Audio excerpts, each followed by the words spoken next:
突发，俄罗斯8级强震引海啸，日本、美国发海啸紧急预警。龙树亮，预言中的海啸要来了吗？就在今天清晨7点25分，俄罗斯勘察加半岛东方外海突然发生规模 8.8 的超强地震，这可是人类有记录以来第6强的地震，能量之大，等同数百颗原子弹同时爆炸。短短几十秒内，海底断层巨幅滑移，把整个太平洋都惊动了。随之而来的不只是剧烈摇晃，还有人们最不愿听见的2个字：海啸。震后几分钟内，日本气象厅紧急拉响了海啸警报，从北海道到本州太平洋沿岸，警报声此起彼伏。美国国家海啸预警中心也对整个太平洋发出警讯，夏威夷、关岛，甚至远在东太平洋的加州都被通知提高警戒。一时间，广阔的太平洋沿岸各国仿佛进入战备，海岸边的居民手机不停响起刺耳的紧急警报声，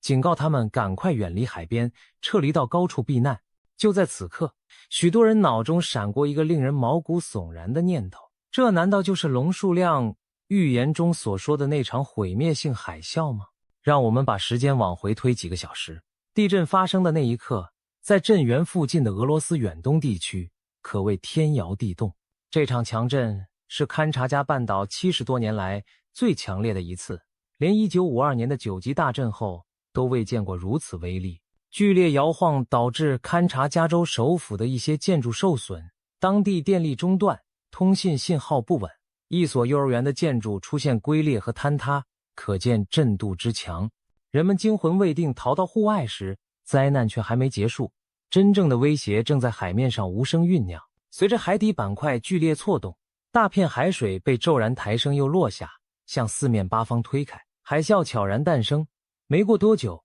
在震央不远的千岛群岛与勘察加海岸，海面忽然狂奔上岸，3-4公尺高的巨浪狠狠冲击着沿岸港口小镇。位于北千岛的塞维罗库里尔斯克小镇，人口约2000人，早上还宁静的港湾此刻成了汹涌的大河。海啸像一头发怒的巨兽，撕裂防波堤，卷着渔船，漂浮木材和码头设施，狠狠撞进街道。居民幸运地及时疏散到高地，但回头一看，海水已经吞没了镇上一片低洼区域，房屋淹了一大半。那情景就如同一幅漫画里才会出现的末日画面，然而这是真实发生的。海啸的威力在当地展露无遗，目击者形容，巨浪像银灰色的巨龙，咆哮着冲进陆地，所到之处一片狼藉。一位当地官员颤抖着说，我们从未见过这样的浪，高达4公尺，整个港口都被吞没了。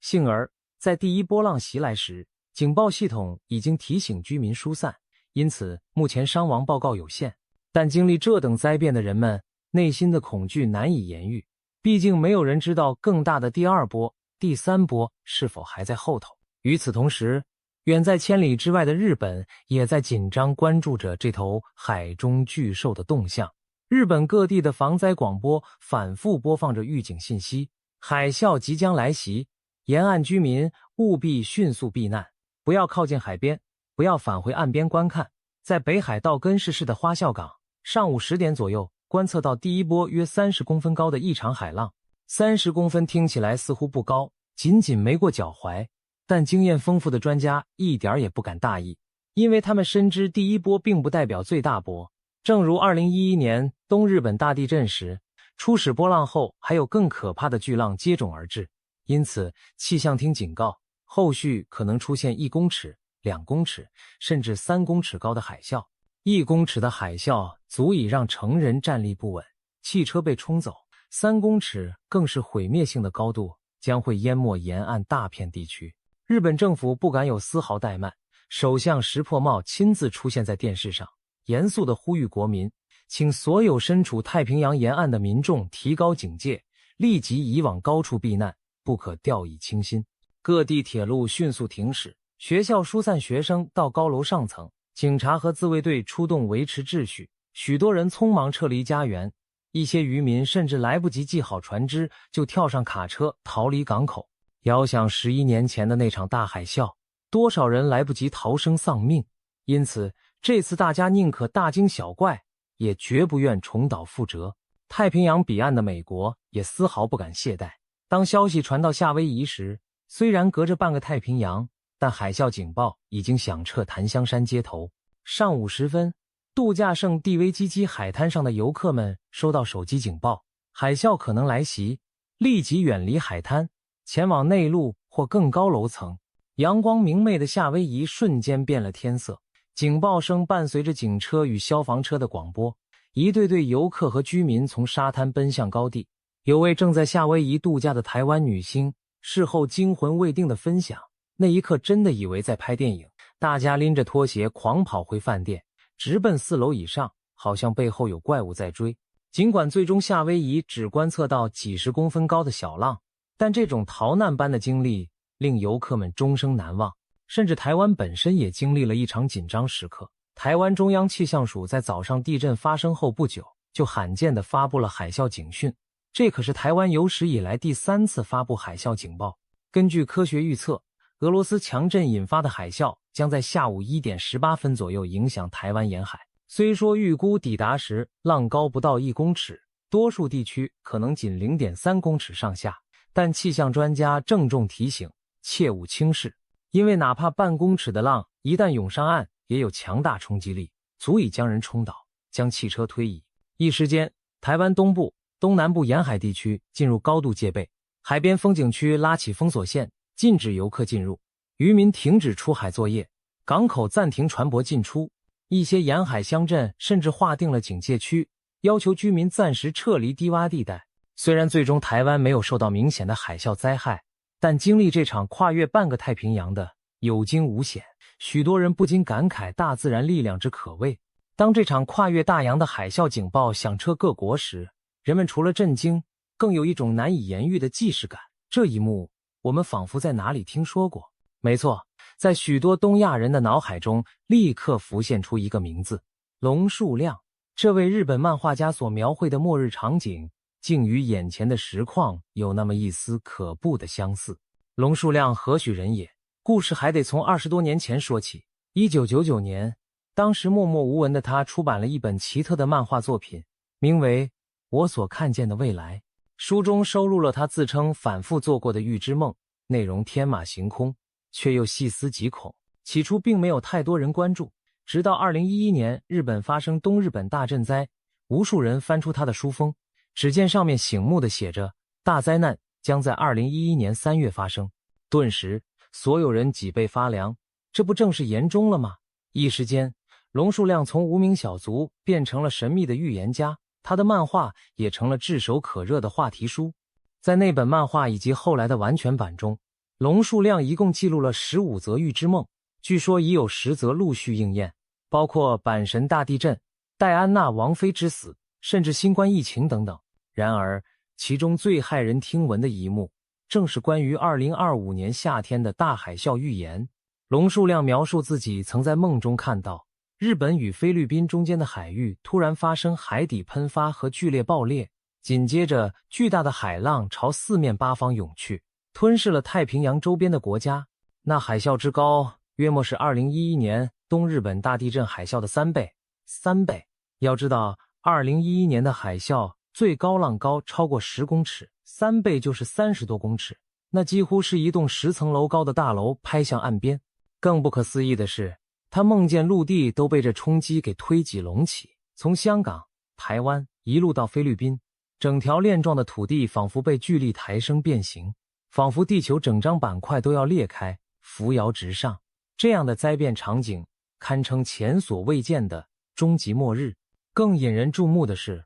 龙树亮在书中明确标注了时间。在梦境的后记里，他写道，如果梦境会成真，那么下一次的大灾难日期就是2025年7月5日清晨。就是这一句话，为2025年的夏天笼罩上一层诡谲阴影。自从2024年底开始，这个2025年7月5日大地震的传言便迅速在网络上发酵，尤其在香港、台湾、新加坡、韩国等地广为流传。许多人半信半疑，却又忍不住去讨论、转发。一时间7月5日仿佛成了末日代名词，一场由漫画预言引发的集体焦虑就这样诞生了。随着2025年接近，预言的热度越烧越旺。今年上半年，日本国内我所看见的未来一书的销量直线攀升，在东京的电车车厢里甚至出现了该书的广告海报，煽动着人们不安的神经。香港有旅游网站和 KOL 提醒大家慎选日期前往日本旅游，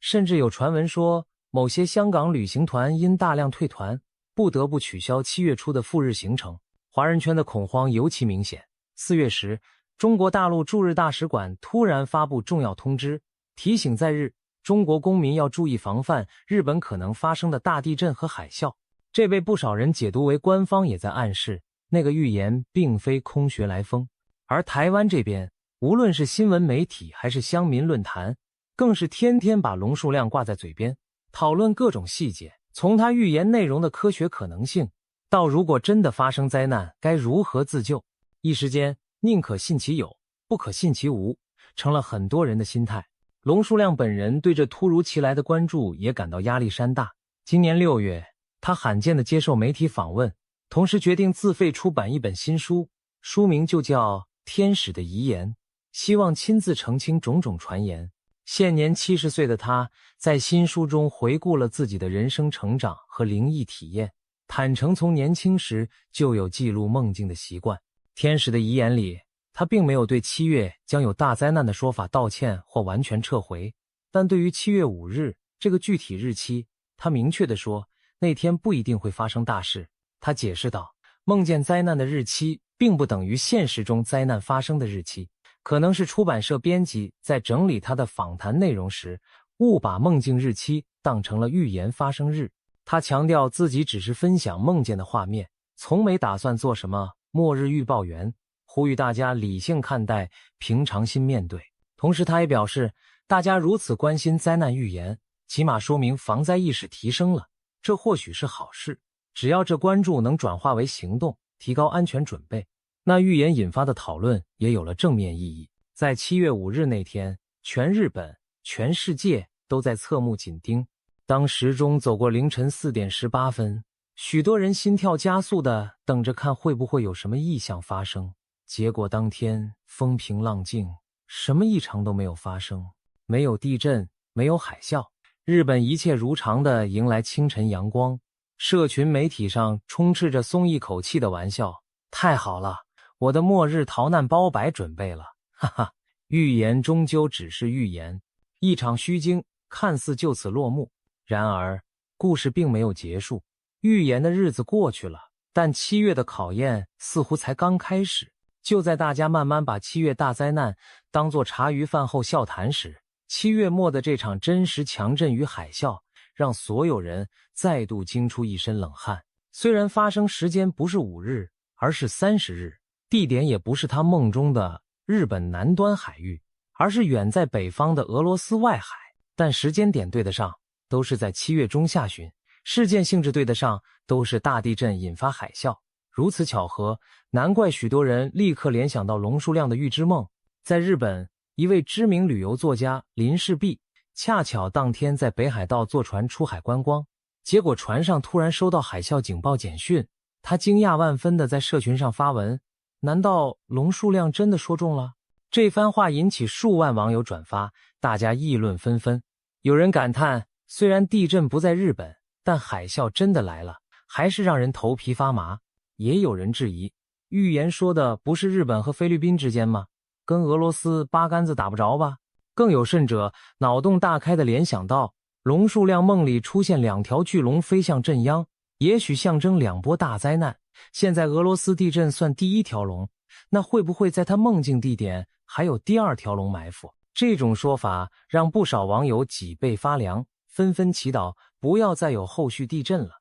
那么这场俄罗斯强震海啸到底算不算应验了龙树亮的预言？对此，不同立场的人给出了截然不同的答案。我们不妨深入分析一番，把传说与科学各自摆上台面，看看真相为何。首先从相符的角度来看，事件的时间确实吻合在龙树亮预言的2025年夏季。他一再强调灾难发生在夏天，梦中人物穿着短袖，这次俄罗斯地震就发生在7月底，事件的性质也吻合，都是大地震引发海啸的组合。再加上它确实对日本等国造成了紧张和影响，许多相信预言的人认为，该来的还是来了。虽然没有刚好落在7月5日，但龙树亮自己也说了，梦中日期未必就是现实日期，所以只要在这个月出了大海啸，都可以视作预言成真。他们甚至觉得这是老天有眼，把灾难偏移到了人烟稀少的俄罗斯远东，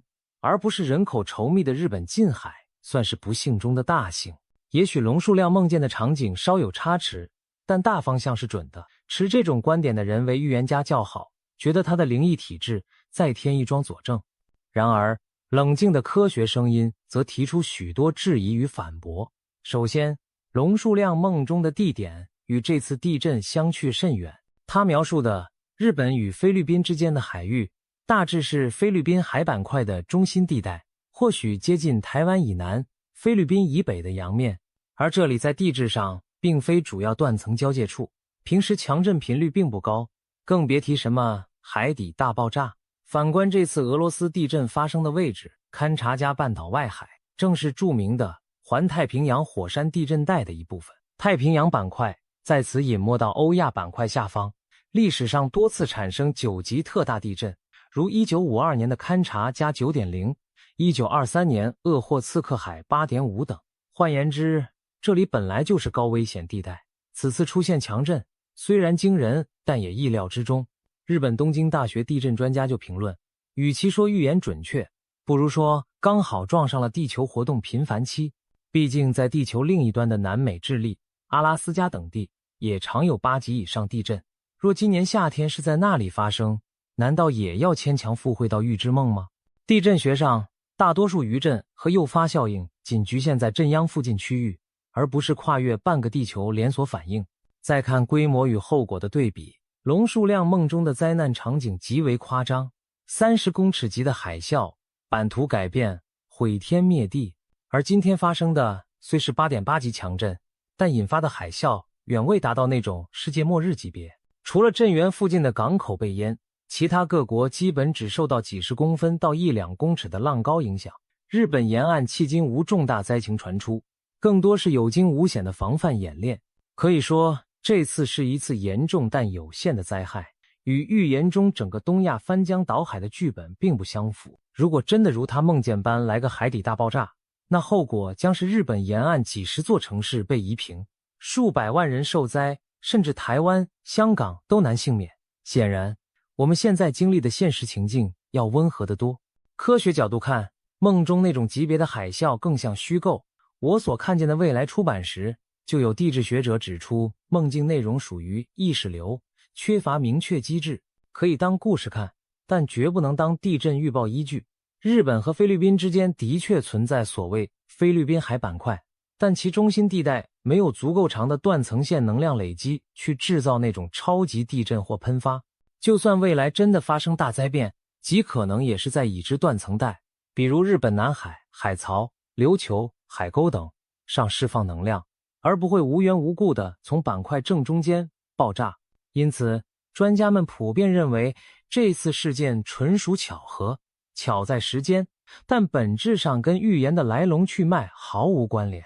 或许有人会问，龙树亮上次料中311大地震，这次为何就不准？这里头其实也有些玄机，值得玩味。事实上，回顾他的预言历程，精确命中的只有2011年，其他的梦境多数是事后牵强附会。例如有人说他预见了阪神地震，甚至新冠疫情，但其实那些梦的描述相当模糊，并没有点出清晰年份和事件，只能靠读者去对号入座。换句话说，311那次的月份、年份都对上，实属小概率巧合，令他一战成名。但要连续在特定年月预知第二次这种级别的灾难，其难度和概率都近乎零。统计学上说，龙树亮15个预知，梦里就算应验10个，也不代表他真有超能力，因为那10个大多是模糊预测，比如某某年有大地震，这种在地震频繁的日本几乎必然发生的事。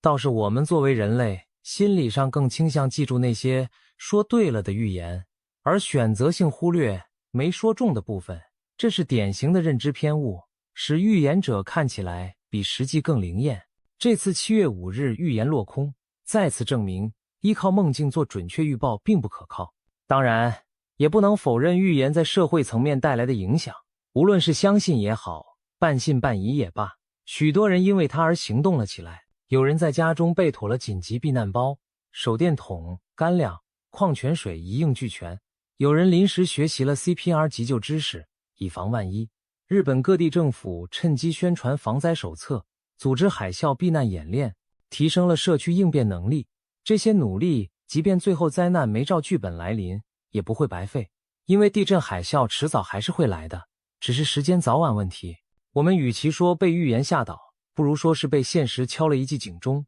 真正该相信的是科学和准备，而非恐惧与谣言。专家们再三强调，预言听听就好，平时做好防灾才重要。从建筑抗震加强、家庭应急物资到疏散路线的演练，每一项踏实的准备都比追逐预言来得有意义。现在，随着时间推移，俄罗斯那场强震的余震还在持续，但所幸规模渐趋减小。日本沿岸的海啸警报预计在确认无更大波浪后陆续解除，各地疏散的居民也将返回家园。可以预见，这次太平洋沿岸总体损失有限，远不及2011年东日本大海啸的惨烈景象，我们都松了一口气。然而，留在许多人心中的疑问恐怕不会这么快散去。龙树亮预言中的终极海啸到底还会不会来？也许有人依然深信不疑，认为这次俄罗斯地震只是序曲，真正的主菜，例如日本南海海槽大地震引发的超级海啸，可能还在未来某天等着我们。也许有人已经完全释然，觉得预言不过如此，不必再提心吊胆。更多的人则在科学与玄学之间保持着微妙的平衡，不完全相信，但也不敢完全无视。历史经验告诉我们，人类对未知的恐惧往往会以各种形式表现出来。预言、谣言、占卜、星象，这些年头，我们见过多少末日预言？玛雅历法的2012世界末日，某自称来自未来的人预告的大灾变，连网络都市传说日本未来人也热炒过神秘日期。绝大多数预言最终都被证明是乌龙一场，但每当新的预言出现时，仍旧有人前仆后继地去相信，仿佛他们能给混沌的未来带来一丝可把握的线索。龙树亮的梦境故事正好击中了这个心理弱点，一幅幅震撼的漫画场景，配上明确的日期，让人很难不去在意。只不过，大自然并不按照任何人编写的剧本运行，它该来时就来，该走时就走，不早一步，也不晚一步。总而言之，7月大海啸的预言算是告一段落了。一场发生在远东的强震，为这段闹得沸沸扬扬的预言传说画下耐人寻味的句点，或者说逗点。支持预言灵验的人可以说，你看，还是出了大地震吧。理性怀疑的人则会指出，但完全不是同一回事啊。真相或许只有时间能给出。我们庆幸今天度过的只是有惊无险的一天，但也应汲取教训，与其等待预言，不如未雨绸缪。日本未来依旧有可能发生大地震，但那取决于地壳应力的积累与释放，非任何人所能确知时刻。我们唯一能做的，就是平时做好一切准备，保持警觉但不恐慌。当预警响起时，快速反应；当谣言传来时，理性求证。最后，再回到那个让人不寒而栗的问题：龙树亮预言中的海啸要来了吗？依照目前情况看，幸运的是，我们还没有见到他梦里那毁灭性的末日巨浪。今天的强震海啸固然严重，但远未达到颠覆世界的程度。或许那可怕的两条巨龙永远只会存在于梦境中。但不可否认的是，2025年的这个夏天，龙树亮的梦与现实之间的界限一度变得模糊。现实没有演变到最坏，却已经让我们见识了自然的威力。在这模糊的交界处，我们既要心怀敬畏，也要保持清醒。未来还有很长的路要走，地球仍将不时颤抖，大海仍有可能掀起巨浪。我们或许无法阻止灾难的发生，但我们可以决定如何面对，是陷入预言带来的恐惧，还是化恐惧为力量，做好准备守护自己和家人。答案就掌握在我们每个人手中。让我们带着这次经历的启示继续前行，愿往后的日子灾难远离，但防范之心不懈，谣言止于智者，科学伴随我们同行。当下一次再有人谈起某某预言将有大难临头时，不妨想起今年7月的这一幕，淡然一笑，检查一下自己的防灾包是否准备好了，然后坦然地过好每一天。因为无论预言是否成真，脚踏实地，敬畏自然，永远是我们在这不确定的世界上生存的最佳法宝。安全与否，不在星象，不在梦境，而在于我们的理性与行动。